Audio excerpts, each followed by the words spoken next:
तो स्टूडेंट, आज हम लोग नागरिक शास्त्र कक्षा 12 के दीर्घ उत्तरीय प्रश्न को देखेंगे। इससे पहले मैं पार्ट 1 वीडियो ला चुका हूं जिसमें महत्वपूर्ण दीर्घ उत्तरीय प्रश्न के बारे में चर्चा किया गया था। इस वीडियो में हम लोग डायरेक्ट तीसरे प्रश्न से जो है स्टार्ट करेंगे। ध्यान रखिएगा, दीर्घ उत्तरीय प्रश्न है तो क्या है, प्रश्न जो है थोड़ा लंबे होंगे, ठीक है। तो इसीलिए वीडियो बनाने में समय लग रहा है। 2 प्रश्न ऑलरेडी हो चुके हैं, उसको जाके ध्यान से देखिए, समझिए।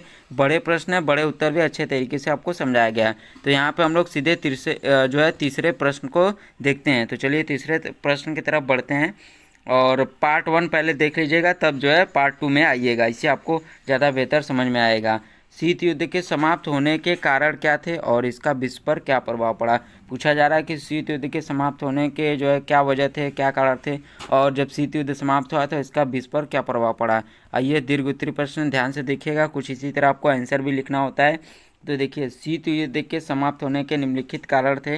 देखिए, जो सोवियत संघ की जो आर्थिक स्थिति वो क्या थी, सोवियत संघ की आर्थिक स्थिति धीरे धीरे डाउन हो रही थी, कमज़ोर हो गई थी, ठीक है। और वह क्या है, हथियारों की दौड़ में प्रतिस्पर्धा नहीं कर पा रहा था। जाहिर सी बात है भाई, जब किसी देश की आर्थिक व्यवस्था क्या होगी, जब डाउन हो जाएगी तो वो जो है कई क्षेत्र में पीछे हो जाएगा। यही वजह था कि जब सोवियत संघ की आर्थिक व्यवस्था जब कमज़ोर हो गई तो वह हथियारों की दौड़ में क्या है, प्रतिस्पर्धा मुकाबला कहीं ना कहीं नहीं कर पा रहा था, क्योंकि हथियार निर्माण कर ही नहीं पाएगा। जब आर्थिक स्थिति कहीं ना कहीं डाउन रहेगी, पैसे की स्थिति खराब रहेगी, तो क्या कहाँ से हथियार बनेंगे। तो सोवियत संघ की आर्थिक स्थिति भी खराब होने लगी, जिससे क्या है, शीत युद्ध समाप्त होने के कारण थे ये, कहीं ना कहीं उनमें जो है शामिल था। और जो है ग्लासनोस्ट और पेरेस्त्रोइका नीति है, जो हमारा दूसरा है। देखिए दूसरा हेडिंग है, सोवियत संघ के नेता क्या है, मिखाइल गोर्बाचेव ने ग्लासनोस्ट यानी कि पारदर्शिता और पेरेस्त्रोइका पुनर्गठन जैसी क्या है नीतियां शुरू की, जिससे क्या है सोवियत समाज में परिवर्तन आया और लोकतांत्रिक सुधार हुए। समझिएगा इसके उत्तर को। देखिए, जो मिखाइल गोर्बाचेव जो सोवियत संघ के नेता थे, उन्होंने ये 2 नीतियां लाई।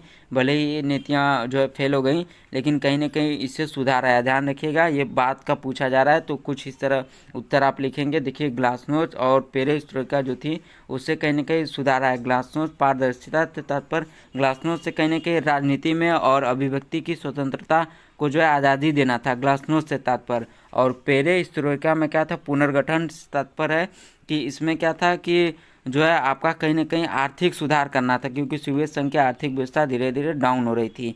तो जिससे क्या है, जब ये नीतियाँ आई तो कहीं ना कहीं सोवियत समाज में परिवर्तन आया और लोकतांत्रिक सुधार हुए। क्यों, ये देखिए बात का कहा जा रहा है, उस समय भले ही नीतियाँ फेल हुई थी लेकिन ये सुधार बहुत हद तक हुआ।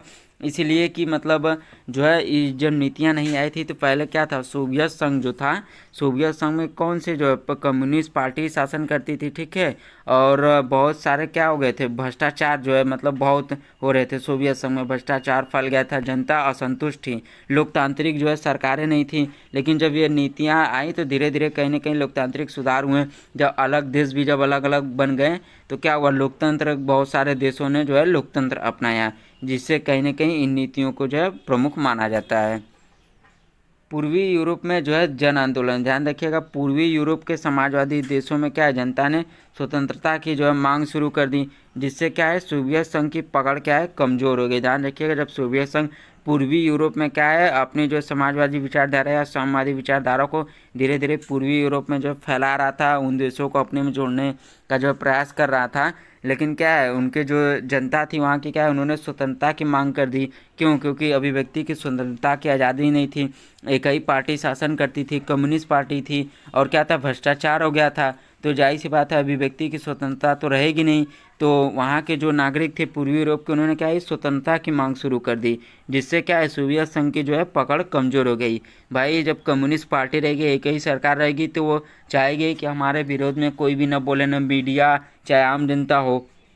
तो इससे धीरे धीरे जो है क्या है, प्रेशर जो है जनता पर बढ़ने लगा। एकाएक उन्होंने क्या है स्वतंत्रता की जब मांग कर दी तो क्या हो गया, सोवियत संघ कमज़ोर हो गया है, ठीक है। और भी कई कारण थे, आप लोग पढ़िएगा, यहाँ पर 3 प्रमुख कारण बताए गए हैं।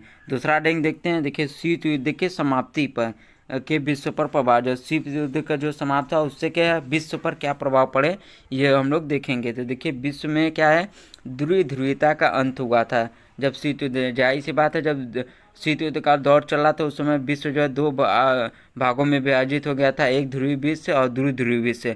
तो जब पूर्वी पश्चिमी ग्रुप भी कहीं ना कहीं बन गया था। तो क्या हुआ, जब शीत युद्ध समाप्त हुआ तो क्या है, ध्रुवीय जो व्यवस्था थी वो अंत हो गई और क्या है, अमेरिका एकमात्र महाशक्ति के रूप में उभरा। और क्या है, वैश्वीकरण का उदय। शीत युद्ध के बाद क्या है, विश्व में आर्थिक और सांस्कृतिक आदान प्रदान बढ़ा और क्या है, वैश्वीकरण की प्रक्रिया तेज हुई। ध्यान रखिएगा इसके उत्तर को, वैश्वीकरण। शीत युद्ध के बाद जब विश्व में क्या है, आर्थिक और सांस्कृतिक आदान प्रदान बढ़ा और क्या है, वैश्वीकरण की प्रक्रिया तेज हुई।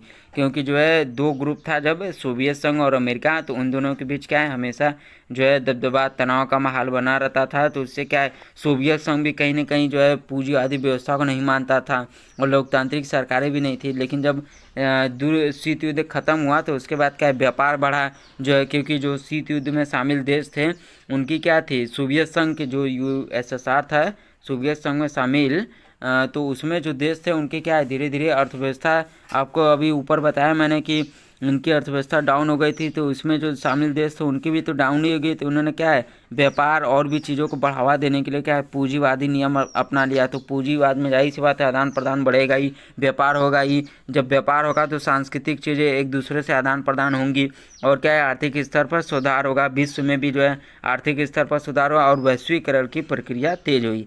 तो कहीं ना कहीं इससे वैश्वीकरण में उदय हुआ। और क्या दूसरा, संयुक्त राष्ट्र की भूमिका। संयुक्त राष्ट्र जैसे अंतर्राष्ट्रीय संगठनों की क्या है, भूमिका बढ़ी और विश्व में शांति स्थापित करने के जो है प्रयास भी बढ़े शीत युद्ध के समाप्त होने के जो है। तो ये जो है हमारे प्रश्न का उत्तर था। प्रश्न क्या था, एक बार फिर से देखते हैं। जो है क्या था आपका प्रश्न, शीत युद्ध के समाप्त होने के क्या कारण थे, उसका विश्व पर क्या प्रभाव पड़ा था। तो शीत युद्ध के समाप्त होने के 3 कारण में प्रमुख में जो है आपको बताया गया, प्रमुखों में। और जो है शीत युद्ध के समाप्ति के बाद विश्व पर क्या प्रभाव पड़ा ये आपको बताया गया। आप अपने अनुसार भी हेडिंग बना के और भी हेडिंग लिख सकते हैं। आइए प्रश्न नंबर 4 को देखते हैं। शीत युद्ध के दौरान शस्त्र नियंत्रण और निःशस्त्रीकरण के प्रयासों पर चर्चा करें। जो है शीत युद्ध के दौरान जो है शस्त्र नियंत्रण और निःशस्त्रीकरण के प्रयासों पर जो है चर्चा करना है। आइए देखते हैं, शस्त्र नियंत्रीकरण की आवश्यकता जो है क्यों पड़ी थी, पहले इसको देखते हैं। शीत युद्ध के दौरान क्या है, हथियारों की दौड़ और परमाणु हथियारों के निर्माण ने क्या है, विश्व को विनाश के कगार पर पहुंचा दिया था। इसीलिए शस्त्र नियंत्रण की आवश्यकता महसूस हुई ताकि क्या है, शांति और सुरक्षा की स्थापना हो सके। जब 2 महाशक्तियाँ थी तो दोनों महाशक्तियों में हमेशा भय बना रहता था और कहीं न कहीं वर्चस्व और दबाव बढ़ाने के लिए लोग क्या करते थे, हमेशा हथियार बढ़ाते रहते थे। और क्या है, परमाणु हथियार भी ये लोग तेज़ी से बनाने लगे। तो इससे कहीं ना कहीं पूरा विश्व जो है विनाश के कगार पर जाने लगा। हमेशा भय बना रहता था कि भैया कब युद्ध हो जाएगा, तो मतलब पूरी दुनिया ही ख़त्म हो जाएगी। तो इसीलिए क्या है, शस्त्र नियंत्रण की आवश्यकता महसूस हुई ताकि क्या है, शांति और सुरक्षा स्थापना हो सके। इसमें बहुत सारे जो शामिल देश थे और भी जो कुछ उदारवादी टाइप के या कहें तो समाज, अरे जो आपका कहें कि मतलब नहीं होता है, एक अच्छे भाव वाले व्यक्ति लोग या नेता लोग और भी जो संघ समूह थे जैसे गुटनिरपेक्ष में भी शामिल देशों, तो लोगों को कहीं ना कहीं लगा कि शांति और सुरक्षा की स्थापना कहीं ना कहीं करना चाहिए और शस्त्र नियंत्रण की आवश्यकता है। नहीं तो ऐसा ही रहे तो आने वाला समय जो है बहुत ही खतरनाक होगा। और महत्वपूर्ण शस्त्र नियंत्रण संधि, आइए देखते हैं महत्वपूर्ण शस्त्र। जब शस्त्र नियंत्रण जो है आवश्यकता पड़ने लगी तो शस्त्र नियंत्रण जो है महत्वपूर्ण बनाया भी गया। परमाणु अप्रसार संधि NPT 1968। इस संधि का उद्देश्य क्या है, परमाणु हथियारों का प्रसार रोकना और परमाणु ऊर्जा के शांतिपूर्ण उपयोग को बढ़ावा देना था। ये जो है संधि 1968 में की गई थी। इसका उद्देश्य यही था, इसका जो देखिए परमाणु अप्रसार संधि, कि परमाणु हथियार जो है उसके प्रसार को रोकना है और परमाणु ऊर्जा के शांतिपूर्ण उपयोग को जो है बढ़ावा देना है। कि जो है हथियार है उसके जो है ज़्यादा ना बढ़ाएं और जो परमाणु ऊर्जा है उसका जो है शांतिपूर्ण जो है उपयोग को बढ़ावा देना था। ठीक है।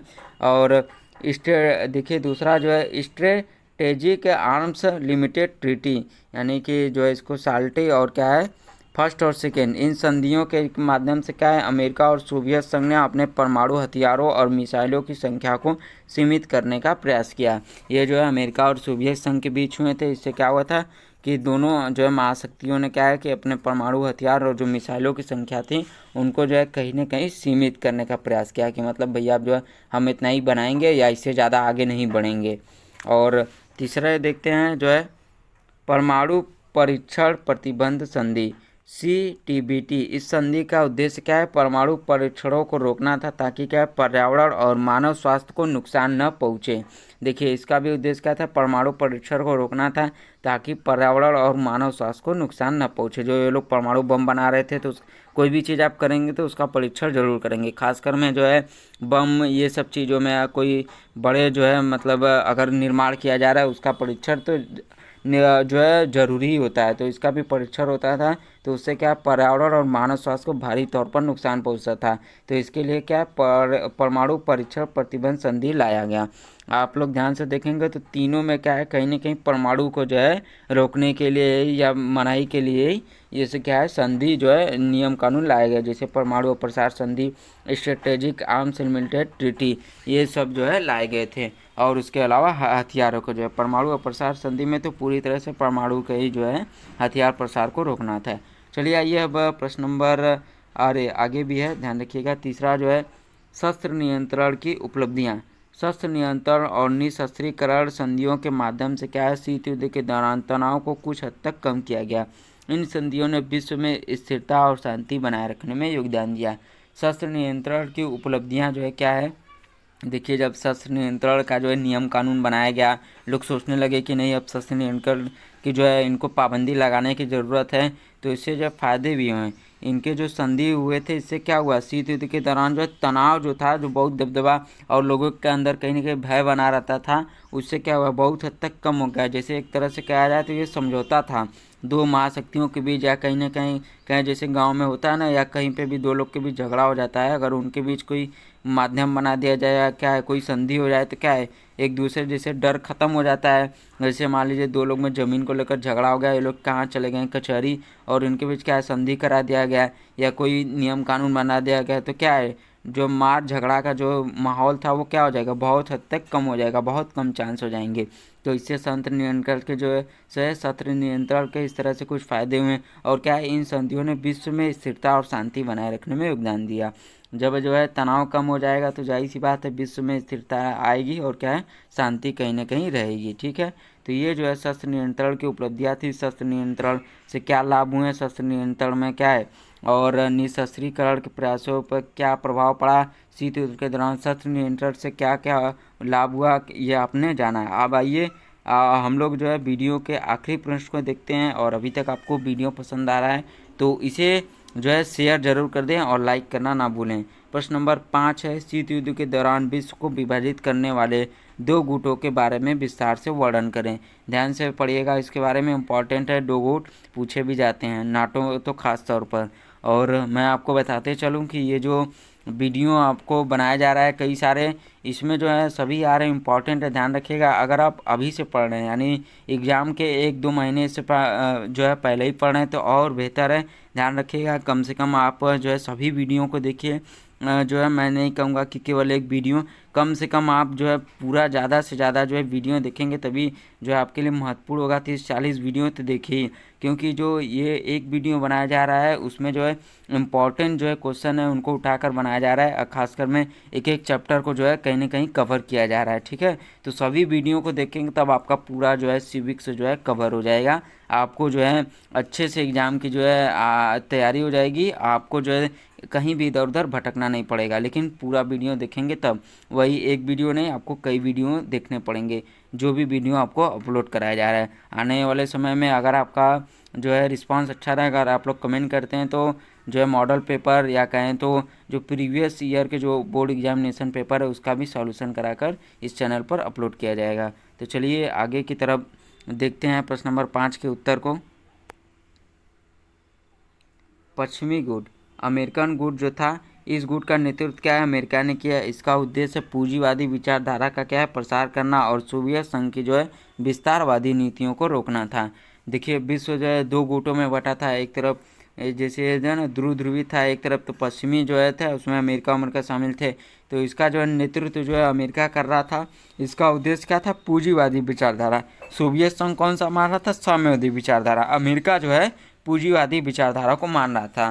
तो इसका क्या था कि पूंजीवादी विचारधारा का जो है और ज़्यादा बढ़ावा देना, और क्या है, सोवियत संघ की विस्तारवादी नीतियों को रोकना था कि सोवियत संघ इन देशों को अपने में न शामिल कर ले, या वो अपने नियम कानून को लेकर या अपनी साम्यवादी विचारधारा को कहीं न कहीं इधर न फैला दे। इसीलिए जो है अमेरिका ने इसका नेतृत्व किया पश्चिमी गुट में। इस गुट में क्या है, अमेरिका के सहयोगियों, पश्चिमी यूरोप के कई देश और नाटो के सदस्य देश शामिल थे। ठीक है, इसमें जो है अमेरिका के सहयोगी जो थे और पश्चिमी यूरोप के कई देश और नाटो के सदस्य देश शामिल थे। इसमें ज़्यादातर में पश्चिम वाले देश ही क्या थे, अमेरिका में शामिल थे। यह गुट क्या है, मानवाधिकार, स्वतंत्रता और लोकतंत्र के सिद्धांतों को बढ़ावा देता था। यह जो है जाहिर सी बात है, जहाँ पर लोकतंत्र रहेगा, ध्यान रखिएगा बात को, इस बात को, जहाँ पर लोकतंत्र रहेगा वहाँ पर स्वतंत्रता रहेगी और मानवाधिकार जो है ये भी रहेगा ही। तो यही वजह था कि जो है आगे चल के क्या हुआ, जो है अमेरिका का जो गुट था ये कहीं ना कहीं और उभरा, मजबूत हो गया जब शीत युद्ध खत्म हुआ।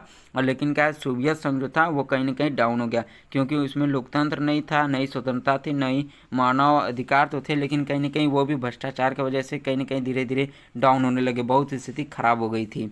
लेकिन अमेरिका जो था पश्चिमी गुट, उसमें ऐसा नहीं था। पूर्वी गुट को देखते हैं, जो सोवियत गुट था, इसकी क्या खास बात थी। देखिए, इस गुट का नेतृत्व सोवियत संघ ने किया, यानी कि यूएसएसआर। इसका उद्देश्य क्या है, समाजवादी, यानी समाजवादी साम्यवादी भी बोलते हैं, विचार का जो है प्रसार करना और अमेरिका के प्रभाव को सीमित करना था। शीत युद्ध का देखिए जो दौर आप जान ही रहे हैं, शीत युद्ध के बारे में पूछता भी है कि बताइए, तो शीत युद्ध यही था कि जो है हमेशा जो है दबदबा, तनाव का माहौल रहा और जो है कभी भी युद्ध नहीं हुआ। तो इन लोग का जो है नियम कानून या कुछ भी रहे तो हमेशा एक दूसरे के विरोध में ही ऐसे ही बनाते रहते थे। तो अमेरिका जब कर रहा था तो ये सोवियत संघ इधर ना है इसलिए कर रहा था, सोवियत संघ कर रहा था तो अमेरिका इधर ना है इसलिए।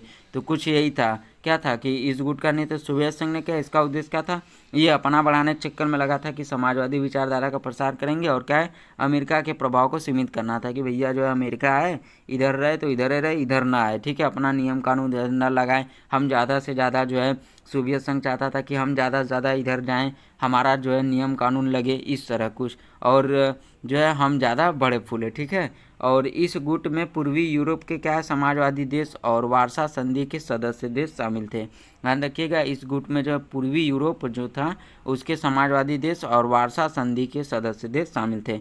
जैसे अमेरिका का गुट बना था उसमें कौन से थे, पश्चिमी यूरोप थे ना, और पश्चिमी यूरोप के जो पूंजीवादी देश थे वो उसमें शामिल थे। और क्या था, उसका वार्सा संधि की जगह उसका नाटो था। ठीक है, वार्सा संधि ध्यान रखिएगा नाटो के विरोध में लाया गया था सोवियत संघ के द्वारा। तो इसमें जो है सोवियत संघ द्वारा वार्सा संधि के सदस्य शामिल थे। यह गुट क्या है, सोवियत संघ का जो गुट था यह आर्थिक समानता और साम्यवाद के सिद्धांतों का समर्थन करता था। सोवियत संघ का जो था यह आर्थिक समानता और साम्यवाद के सिद्धांतों का जो है समर्थन करता था। तो इस तरह जो है हम लोगों ने महत्वपूर्ण जो है प्रश्न को देख लिया, 5 प्रश्न। ध्यान रखिएगा ये वीडियो का पार्ट 2 था, इससे पहले एक पार्ट बन चुका है। वीडियो लॉन्ग जाएगा ही क्योंकि दीर्घ उत्तरीय प्रश्न अच्छे से आपको समझाना पड़ता है। और आज के लिए केवल इतना ही, और मिलेंगे नेक्स्ट वीडियो में और दीर्घ उत्तरीय प्रश्नों को लेकर। और अभी तक आपको वीडियो पसंद आया है तो एक बार इसे दूसरों के साथ शेयर जरूर करें और चैनल को सब्सक्राइब करना ना भूलें। अंत तक देखने के लिए आप सभी का धन्यवाद।